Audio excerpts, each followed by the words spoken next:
مومنین، دیکھیے کہ اگر آل ابراہیم کو کتاب دی گئی ہے، ان کو علم دیا گیا ہے، حکمت انہی کے پاس ہے۔ آج سوال پیدا ہوگا کہ کیا دنیا میں علم ہے یا نہیں ہے؟ بالکل ہے۔ حکمت ہے یا نہیں ہے؟ حکمت خداوند نے دنیا سے اٹھا لی؟ نہیں، حکمت ہے۔ ملک ہے یا نہیں ہے؟ وہ عظیم مملکت، بادشاہت، وہ بھی ہے۔ تو کتاب ہے تو صاحب کتاب بھی ہوگا، حکمت ہے تو حکیم بھی ہوگا۔ ملک ہے تو یہ کیسے ممکن ہے کہ بادشاہ نہ ہو اور صرف ملک رہ جائے؟ تو جن کے پاس یہ ملک ہے، جن کے پاس کتاب ہے، حکمت ہے، یہ قیامت تک ان کے پاس ہے۔ یہ خدا کی عطا کوئی محدود وقت کے لیے نہیں ہے، یہ 10-20 سال کے لیے نہیں ہے، یہ دائمی معجزہ ہے، یہ دائمی عطا ہے جو ان کے پاس یہ کتاب، یہ حکمت موجود ہے۔ میں آج دو آیات کی طرف، اور ان آیات کو سمجھنے کے لیے بہت باریکی سے اس کو ہمیں سمجھنا ہوگا۔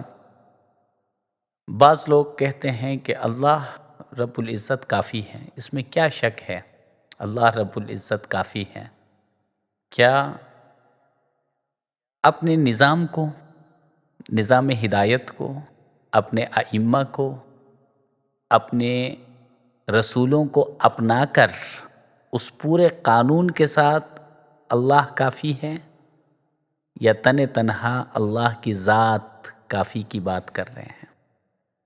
دنیا میں اللہ رب العزت نے خود ایک نظام بنایا، اس کی سنت کے مطابق، اس کی عادت کے مطابق۔ وہ کس طرح؟ اگر ہم قرآن مجید کی طرف رجوع کرتے ہیں، سورہ نمبر 13 کی آخری آیت آپ ذرا 43 پڑھیں۔ اللہ رب العزت کیا فرماتے ہیں؟ وَكَفَى، اور اللہ کافی ہے، شہیداً، گواہی دینے کے لیے، بینی و بینکم۔ کچھ کفار رسول صلی اللہ علیہ وسلم کی رسالت کو جھٹلاتے ہیں، تو اللہ رب العزت فرماتے ہیں کہ اے رسول صلی اللہ علیہ وسلم، ان سے کہہ دیجئے، قل کفا، کہہ دیجئے کافی ہے اللہ رب العزت شہادت کے لیے، بینی و بینکم، میرے اور آپ کے جو ہے نا درمیان اللہ ہی کافی ہے گواہی دینے کے لیے۔ ومن، اور وہ شخص، عندہ علم الکتاب، جس کے پاس کتاب کا علم موجود ہے۔ ہم نے گزشتہ آیت کے اندر ہم نے یہ جان لیا تھا کہ کتاب، علم، حکمت، بادشاہت تو آل ابراہیم کے پاس ہے۔ تو وہ شخص جس کے پاس کتاب کا حقیقی علم ہے، تو وہ رسول کریم صلی اللہ علیہ وآلہ وسلم کے برحق جانشین حضرت مولا مرتضیٰ علی علیہ السلام تھے، جو رسول صلی اللہ علیہ وسلم کی رسالت پر گواہ ہے۔ یہاں پہ پیغمبر اکرم صلی اللہ علیہ وسلم مشہود، شاہد کون؟ اللہ رب العزت۔ شاہد کون؟ مولا مرتضیٰ علی علیہ السلام۔ گواہ کے کیا معنی ہیں؟ گواہ کے معنی حاضر کے بھی ہیں، گواہ کے معنی ناظر کے بھی ہیں۔ یعنی انہوں نے اپنے آنکھوں سے وہاں پہ کوئی کام کرتے ہوئے موجود ہوں، وہی گواہی دے سکتے ہیں۔ تو لہٰذا یہاں مشہود کون ہے؟ پیغمبر اکرم صلی اللہ علیہ وسلم، اور گواہ ایک تو اللہ رب العزت ہے، دوسرا وہ ہستی آل ابراہیم میں جن کے پاس کتاب کا علم موجود ہے۔ اور پھر قرآن کی ایک اور آیت کی طرف رجوع کریں تو خدا فرماتا ہے وَكَذَلِكَ جَعَلْنَاكُمْ أُمَّةً وَسَطًا لِتَكُونُوا شُهَدَاءَ عَلَى النَّاسِ وَيَكُونَ الرَّسُولُ عَلَيْكُمْ شَهِيدًا۔ وَكَذَلِكَ جَعَلْنَاكُمْ أُمَّةً، اور ہم نے آپ کو اسی طرح ہم نے آپ کو امت بنائے، وسطا، درمیانی درجے کی امت. کس کو؟ کیوں؟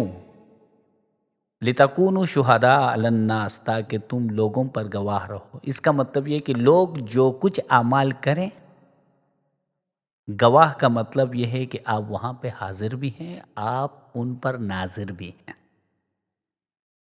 تو یہاں پہ گواہ کون ہے؟ امت.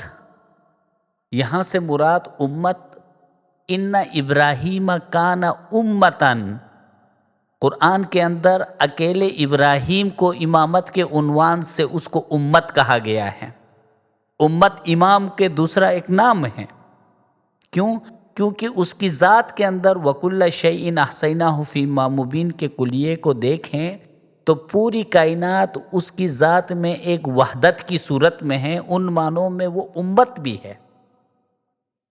اسی لیے ابراہیم علیہ السلام کو جب امت قرار دیا گیا تو اس امت کو، امام کو، لوگوں کے اوپر گواہ بنایا گیا. یہاں مشہود کون ہے؟ مشہود در حقیقت مولا مرتضی علیہ السلام یعنی امام علیہ السلام ہیں، اور شاہد ان کے اوپر رسول کریم صلی اللہ علیہ وآلہ وسلم ہیں. تو رسول صلی اللہ علیہ وآلہ وسلم کا نور ہمیشہ کے لیے ان پر حاضر و ناظر، اور لوگوں کے اعمال پر ہمیشہ کے لیے ہادی برحق ان کے اعمال پر حاضر و ناظر ہیں. تو وہ کس طرح کوئی سوال کر سکتا ہے؟ تو ہم جب قرآن کی طرف رجوع کرتے ہیں، قرآن میں اللہ رب العزت شیطان کو کتنا بڑا اس کے لیے اختیار دیتے ہیں. فرماتے ہیں کہ جو آپ کے پیروی کرتے ہیں آپ ان کی اولاد میں داخل ہو جاؤ. ان کی اولاد کے اندر داخل ہونے کی شیطان کے پاس یہ طاقت ہے. تو ان کی اولاد کے پاس ان کے اولاد میں داخل ہوں گے. وہ ظاہری طور پہ کسی شخص کے اولاد کوئی شخص ہوگی، روحانی طور پہ وہ شیطان کے اولاد کہلائیں گے. کیوں؟ کیونکہ ان کی اولاد کے اندر داخل ہونے کے لیے شیطان کو راستہ دیا گیا ہے. جو اس طرح کے اعمال کریں گے شیطان کے لیے راستہ کھولیں گے. اسی طرح قرآن کے اندر فرمایا گیا کہ الذی یوسوس فی صدور الناس من الجنۃ والناس. شیطان لوگوں کے دلوں کے اندر داخل ہو کے وسوسہ ڈالتا ہے، اور شیطان جنات میں سے بھی ہمیشہ موجود ہے، انسانوں کی صورت میں بھی وہ ہمیشہ دنیا میں موجود ہے.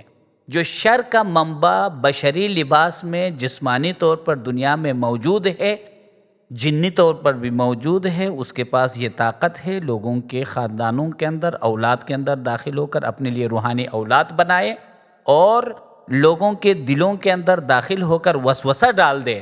تو پھر خیر کی طاقت کے پاس بھی خدا کی طرف سے یہ طاقت ہونی چاہیے کہ وہ مومنین کے اولاد کے اندر داخل ہو کر ان کو اپنی روحانی اولاد بنائے، اور ان کے دلوں کے اندر داخل ہو کر ان کو ہدایت دے. اور ان معنوں میں وہ ان کی ارواح پر، ان کے تمام کاموں کے اوپر وہ گواہ ہوتا ہے، کیونکہ وہ ان کا وہ نامہ اعمال ہے کہ ان کے بلکہ نامہ اعمال وہاں پہ لکھا جاتا ہے. انا نحن نحیی الموتى ونکتب ما قدموا وآثارهم وکل شیء احصیناہ فی امام مبین. جو کچھ گزشتہ اور جو کچھ آنے والے ہیں سب کچھ لکھا جاتا ہے. کس مقام پر؟ امام مبین کے ذات میں لکھا جاتا ہے. تو پھر اس سے جو ہے اگر وہیں پہ ہی ساری چیزیں ریکارڈ ہوتی ہیں تو پھر وہ ان معنوں میں وہ گواہ ہے. تو لہٰذا جو خداوند رب العزت اپنے پیغمبر اکرم صلی اللہ علیہ وسلم پہ گواہ ہیں، تو وہ گواہی کے لیے خدا کے ساتھ اپنے اس شخصیت جس کے پاس کتاب کا علم ہے اس کو لے کر اگر کافی ہے، ٹھیک ہے، تو اس کا مطلب یہ ہوا کہ ہدایت دینے کے لیے بھی اس شخص کو لے کر خدا کا نظام کافی ہے جس کے پاس کتاب کا علم ہے.